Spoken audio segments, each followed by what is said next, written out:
Welcome to Alien High TV on Ustream. And the District's Knowledge Network. I'm your host, Jason Teaching. I'm your host, Couture Bailey. And I'm your host, Donnie Simpson. Joining us as a guest on the show today is Mr. Donnie Simpson. Hey.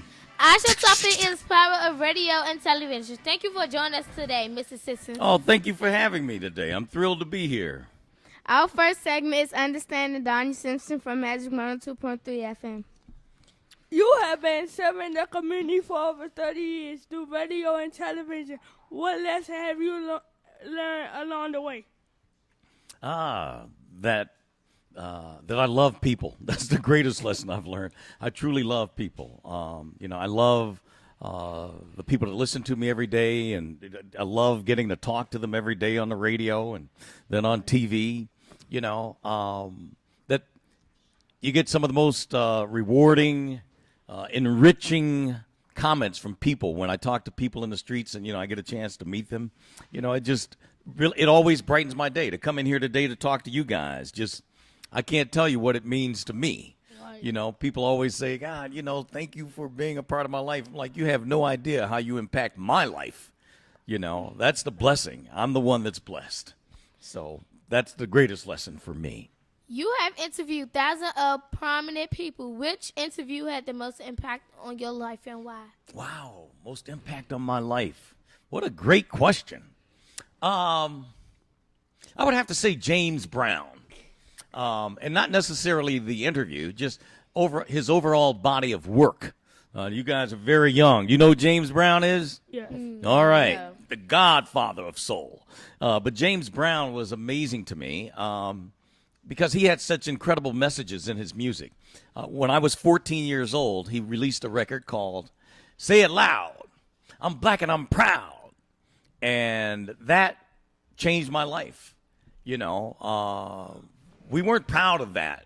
At least I wasn't. When people called you black, you were ready to fight back then. Who you calling black?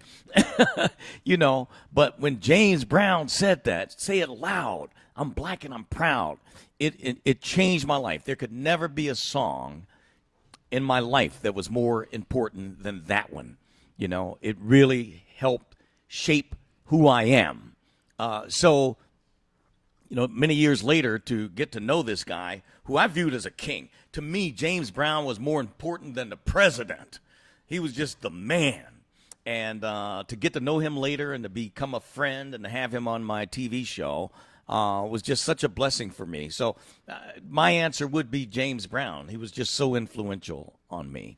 And, of course, we lost him about 9 years ago, I guess. We lost James on a Christmas Day. But he was my king. Why should we stay in school? Oh, because that gives you the best chance to succeed in life. You do want to succeed, right? Yes. Yeah, that gives you the best chance. You just can't do much without an education. And if you look at the stats for kids who drop out of school, so often they end up in the judicial system and in the prison system sometimes, and that's not to say that all of them will, but there's no question that without that education that you have a better chance of ending up there. And you don't want that. You want to be able to live your life how you want to live it, not how somebody tells you to live it. So you definitely need an education nowadays. And if you want to compete with the rest of the world, the rest of the world is educated. You have to be smart, and your mom and dad want you to do that. So that's important too, right? Mm-hmm. Mr. Simpson, yes, sir. Who do you admire and why? Boy, there are a lot of people I admire. I admire you guys for doing what you're doing today. I don't know if this is what you're going to do in life, but to start this young on it is awesome to me. Muhammad Ali was my greatest hero. I just absolutely loved Muhammad Ali. I went to his funeral last year and got to meet him. As a matter of fact, wow, you guys will love this. My very first interview was with Muhammad Ali when I was 15 years old. I interviewed Muhammad Ali. How cool is that? So yeah, real cool. So he was my greatest hero. Again, that issue of black pride for me, to make me someone who helped me to understand me and to be proud of who I was, not ashamed of it. So Muhammad Ali, Dr. Martin Luther King Jr., Malcolm X, guy named Curtis Mayfield. You may not know him, but I give him an assist with James Brown. He was a singer, a great singer, but he made great music that with great messages. Like one of his songs was "We're a Winner," and never let anybody say that you can't make it because a feeble mind is in your way. And he says, Lord have mercy, we're moving on up. We're moving on up, and that was a message for black people, really, that we're moving on up in this country. So that was very significant for me. So, there are a lot of people, my mom and my dad, there are a lot of people, like they always say, it takes a village. And, and our village is very big and very diverse with a lot of different people. So there are a lot of different influences on me. What strategy did you use to stay focused in school? Well, you know what? I'll be honest. Sometimes I didn't stay so focused in school. Like a lot of students, I used to drift, especially early on. But the changing point for me came when I went to high school, because in what we used to call junior high school, you call middle school now, I was having so much fun with my friends, and I would get in a little trouble, but just a little nagging trouble, nothing to get kicked out of school, nothing serious. I was just having fun. But I decided when I got ready to go to high school that it was time for me to get focused, and I got away from my friends. I went to another school that was not in the district that I lived in.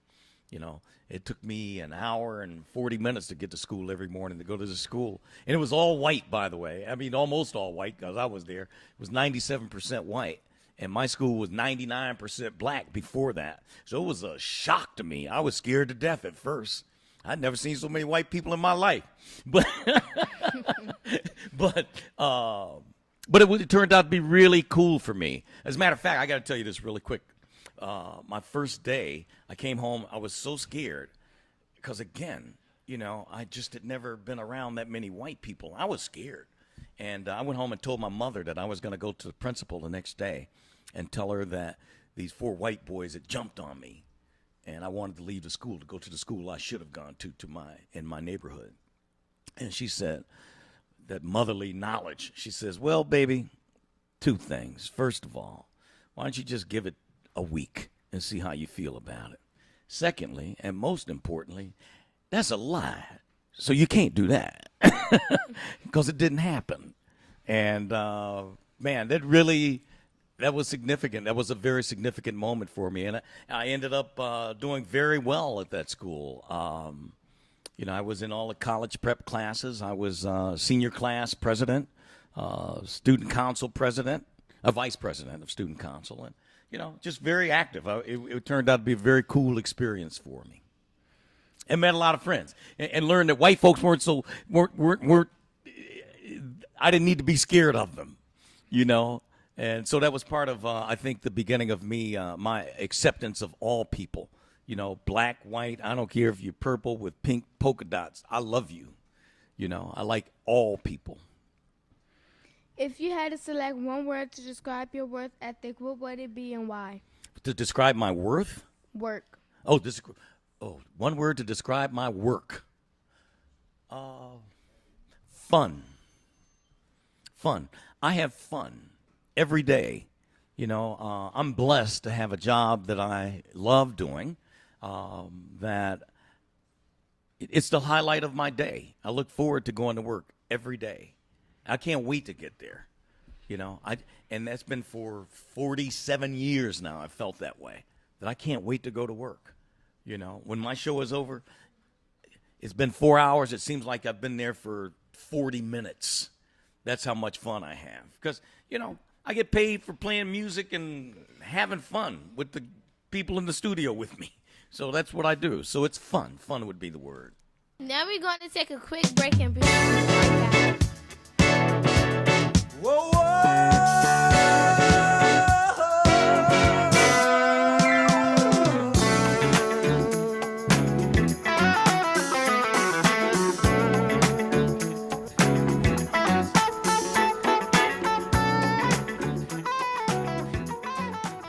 This broadcast has been brought to you by being brought to you by Elliot Hines TV on Ustream Network. And the Digital Knowledge Network.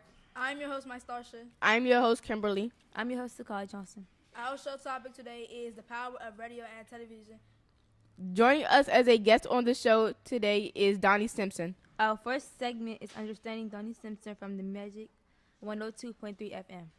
Our second segment is exploring the career of a radio and television personality. How has radio and television changed from the time you started until now? Oh, wow. Well, it's changed tremendously. I'll take radio first. I'll be very honest. Radio was much more fun back in the day when I first started. I started in 1969, same year the Jackson 5 started, by the way. And, back then, DJs brought their own records to the radio station. We played whatever we wanted to play. That was always the case. And that's still the case for me, but unfortunately, it's not the case for radio. Everything is computer programmed. No one has any freedom to express themselves musically, and I hate that about today's radio. I like that freedom to, whatever you want to play. So anyway, I would say that that's the greatest change. I think that radio has been stripped of its personality that you used to have in every market in this country. You would have radio stars, people who were really stars in their community from radio. You don't have that anymore. It's just not like that. So now for television, there's been tremendous changes in that too. When I was a kid, there were only basically 3 television networks in the country: ABC, NBC, and CBS. I lived in Detroit, so we were so close to Canada. We used to get CBC, the Canadian Broadcasting Company, out of Canada. So we had a 4th option, but it was weak. And but now, of course, you've got cable, you've got shows on the internet. It's just endless programming that's available to people now. So, it's a different thing. Even for me, for doing BET, when I did it,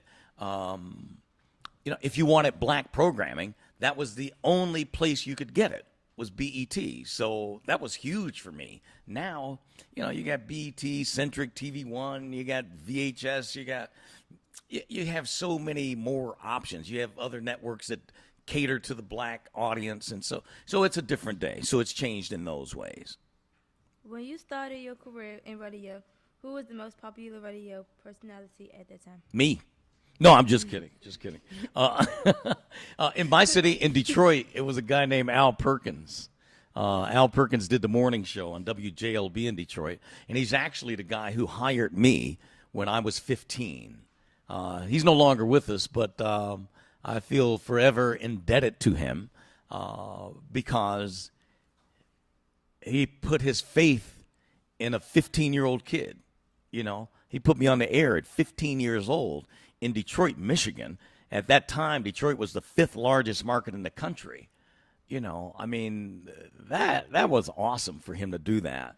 But I very quickly took that title, by the way. I was the most popular DJ in Detroit by the time I was 17, I think it was.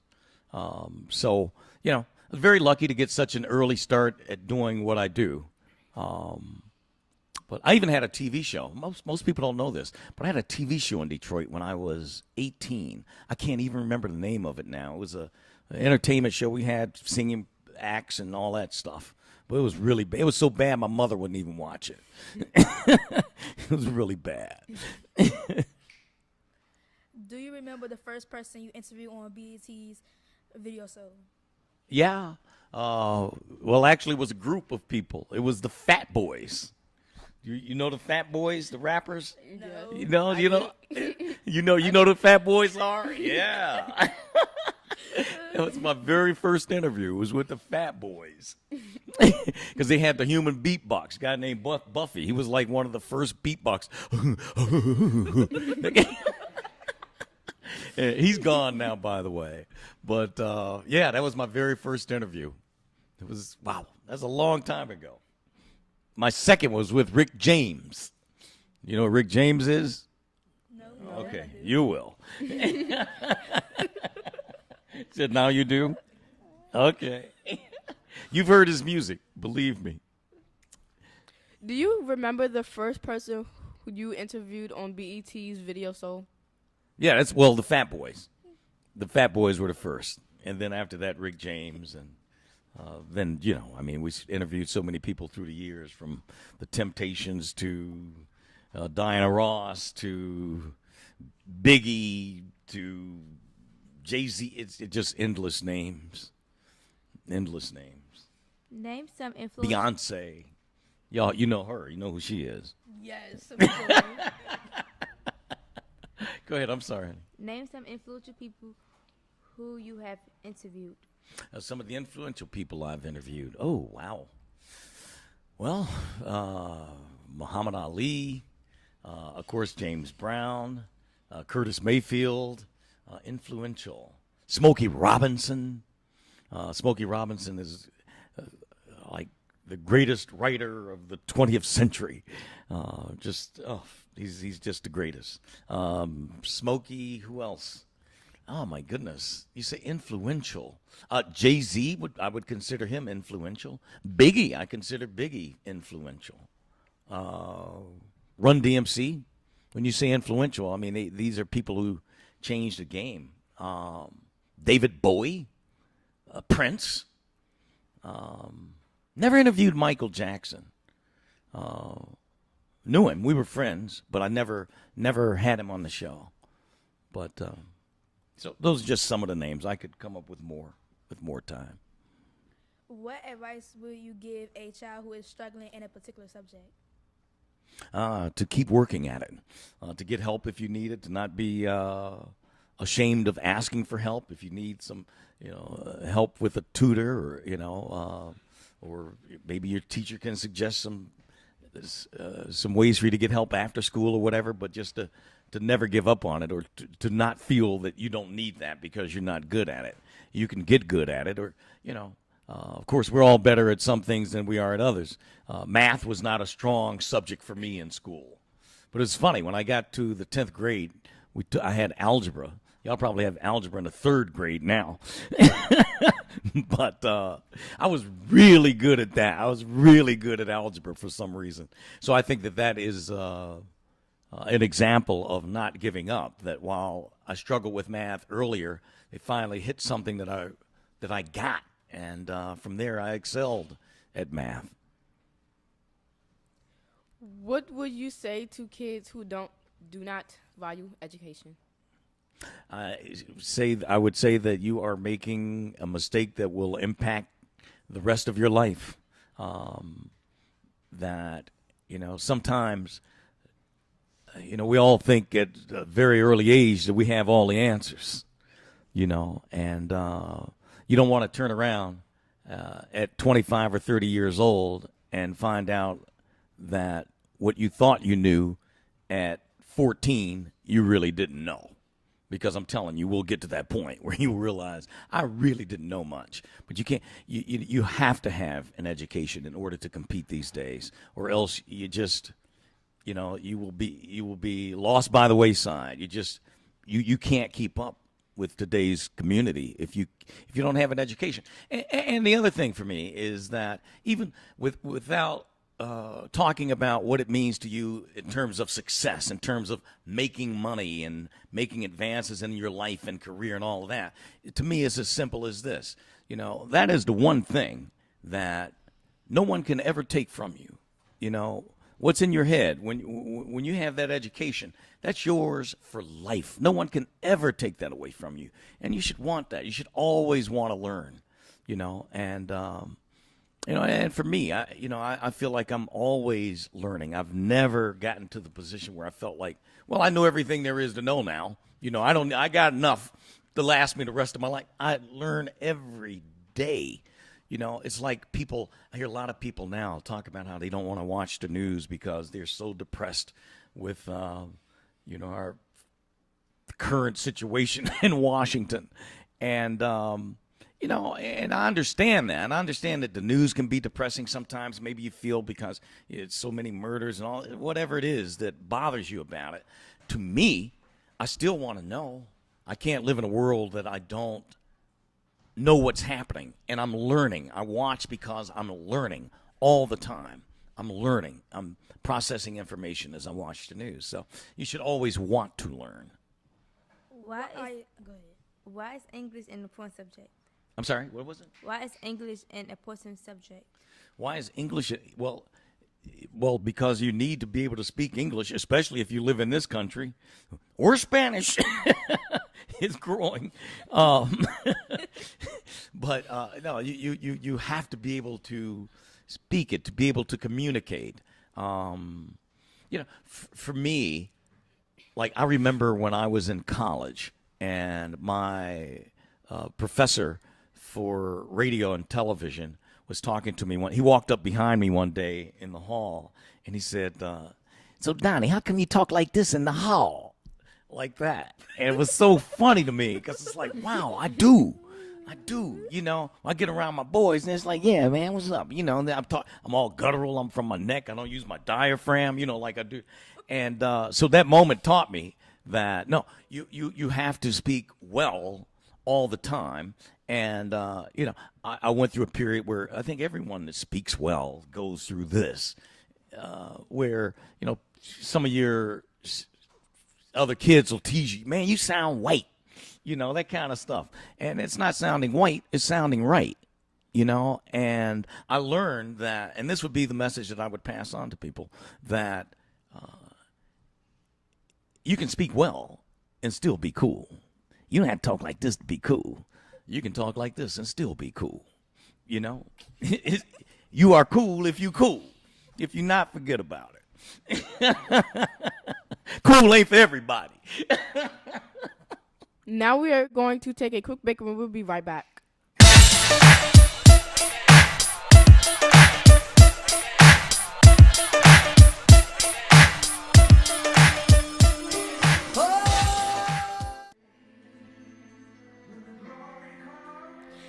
This broadcast been brought to you by Alien TV on Ustream. And the District Knowledge Network.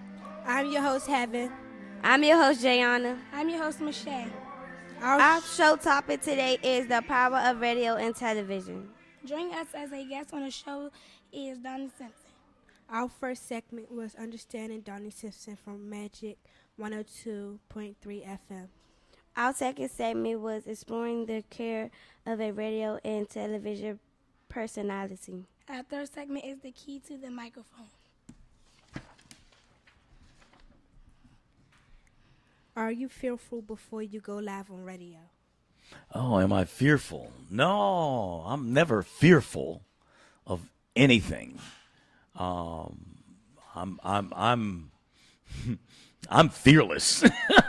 I am. So, but I was going to say maybe I'm a little nervous, but not generally, not before radio. A lot of times before I go on TV, I'm a little nervous. But that's okay. I've learned that it's just like an athlete.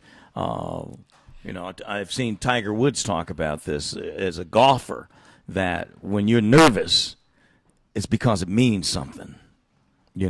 That's why you're nervous, because it means something to you. And so I embrace that nervousness. But it's funny. I can remember times when I've had to go on TV and I was very nervous. And as soon as they would introduce me, it's like by the time I got to my mark, before I would start speaking, if it's 10 steps to my mic, 5 steps in, it's completely gone. Once you hear the audience's reaction to you, and then you realize, I had that moment where I realized that this is what I do. This is what I do. I'm at home with this. So if I'm nervous, it's just for a second. What steps should we take in order to prepare for an interview? Well, I think you should know your subject. Whoever it is that you're going to interview. Of course, you need to know some background on them. I mean, that's the traditional approach. For me, I want to be very honest with you. I'm totally different. Like, they would give me bios all the time for Video Soul. For every guest I ever had, they'd give me a bio and 2 pages of questions, and I would take it and go, okay, and push it aside, and I would just sit down and talk to them. The reason for that, for me, was that, I felt that if I read the bio, then 9 times out of 10, I'm going to ask a question based on something I read there, which is what this artist has heard 100 times. I want mine to be different, and that there's nothing wrong with me starting off with an interview saying, so where are you from? I don't have to know that in advance. What's wrong with that? That's how people talk. If I just met you, I might say, so where are you from? Where's your mom from? And it makes it very friendly and comfortable with people. It makes them, so do you have any kids? Yeah. What are their names? How old are they? Just stuff like that. Just, that's always been my style. But, it's like going in, preparing for an interview for me would be this. I would have this thought sometime. All right, you got Diana Ross on the show today. What is it that you want to know about Diana Ross? I would just give it just a quick thought, and I'd come up with just one thing that I wanted to ask her. And it's like, all right, that was show prep for me. I don't have to sit down and scour through stuff. I'm going to get to know you once we're on the air. That was the way I did it. How do you know when you have conducted a good interview? You just kind of know. It's just, you just feel it, I'm a very a spiritual person, and I feel that, I just sometimes I have this feeling sometimes it just feels like just God's got his hands on the show today, and that it's just, this was all good.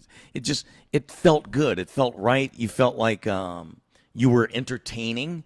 That you allowed your guests to shine, that's how I know. You just kind of know. If that may not be the best answer, but that's the only one I got. What is the key to longevity in broadcasting? Oh, what a great question. Wow, what is the key to longevity in broadcasting? I think it's very simple. I think it's being you. That when you are real, when you do you all the time, that always wins, and that's what gives you consistency. Not just in broadcasting, but I think that works in any walk of life, whether it be a professional or your personal walk through life. Just being you. I've always felt that there were 1,000 people out there waiting to take my job, and that 500 of them were just as good as I am. The other 500 are better. But the one thing I can beat them all at is being me. You can't beat me doing that. So that is the key to my longevity, is that I'm me. People always say that, like, wow, you're the same guy that's on the air. Like they think you're someone else. Like I go in, I transform into this radio personality or TV personality when I'm on the air. No, I am the same 24/7. What you see is what you get, and that is the key to longevity, being you. Do you have any final thoughts for our students at Ellie High? Do I have what? Do you have any final thoughts for our student at Ellie High? Yeah, I do. I just, again, we talked about it earlier, but I just want to express again the importance of education.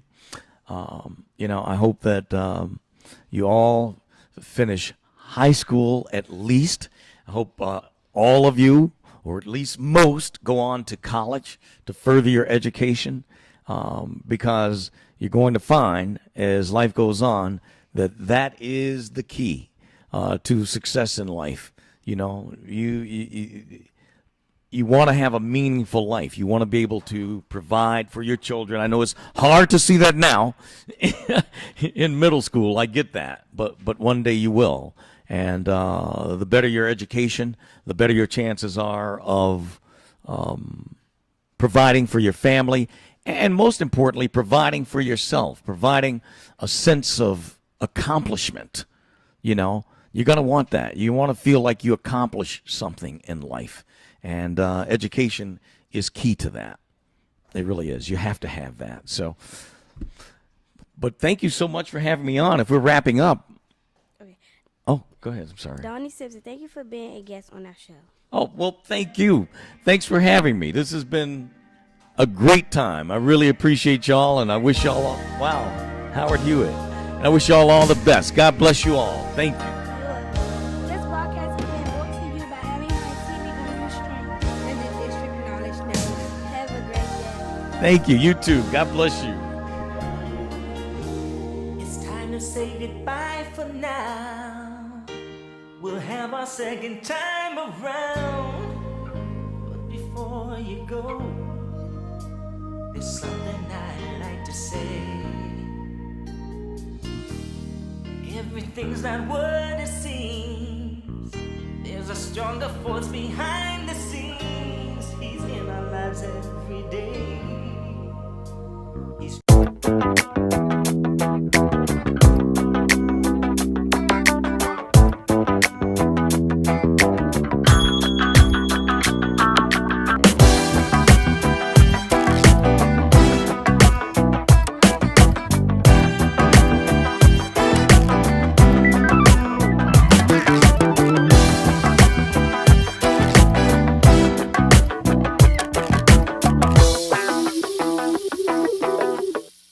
The emotions. Don't ask my neighbors. Here on Magic 102.3, the real sound of the DMV, where it's 4:30 now. Earlier today, man, I went to a middle school, Elliott Hine Middle School in D.C., and had such a great time. I was due there at 10:15 this morning. It was for a radio and television production class. All right. And, man, I'm telling you, I walked in at 10:15, and it was lights, camera, action, dog. Ready. They were on it, man. Ready. I'm telling you, they're barking out orders, man. Mr. Birks, yeah, he's their teacher. And, I mean, it was a show, man. It was like a radio. It was perfect for me. Yeah. Said they should have had this back in the day. I could have done radio and video soul at the same time. It would have been perfect, man. They had to be on point. They had a legend walking. Oh, yeah. So, I mean, come on. Please. They had to be on point. Man, they were amazing, man. I'm telling you. So I sit down. As soon as I walk in, sit down. They cue the audio. They bring up the intro. They got a whole really nice intro, some cool music playing and everything. All right. Then they go to the 3 reporters that are interviewing me. They do 10 or 15 minutes with me or whatever it is. Then, boom, it's news time. They go to the news. Got 2 girls over there doing the news. Then they come back to segment 2 of me, and then they go back to another news crew. And all of this is for radio and TV at the same time. Wow, And I mean, it ran like clockwork, man. Mandrell has a whole 10:15 to 11 o'clock, dog, and we were out. It was. I said, man, my show doesn't run that tight. It does too, but he has. Man. I love the way you looked at everything you said it. You wait for that response. He was waiting for that response. We already know. My show don't run that tight. You could have heard the crickets. Oh, sorry, Rick Jill. That was not a shot at you. I see, man. I was just trying to compliment them. He's got a whole operation running over there. I see. But don't sell the kids out for you, huh? We'll sell you out for the Throw kids. me under the bus, Right. you know.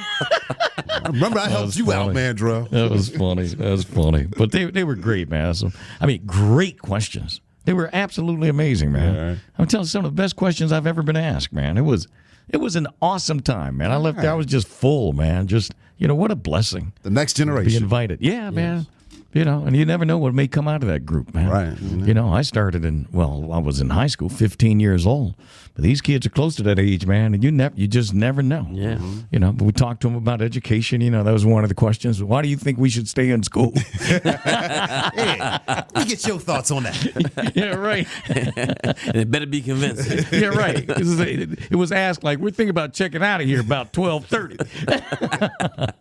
No, but man, it's always great to run into some of the leaders of tomorrow. And I felt like that's what I saw today. So, again, I want to thank all the kids and Mr. Birks at Elliott Hine Middle School for inviting me over today. And I told them I would play something for them, so I've elected to play.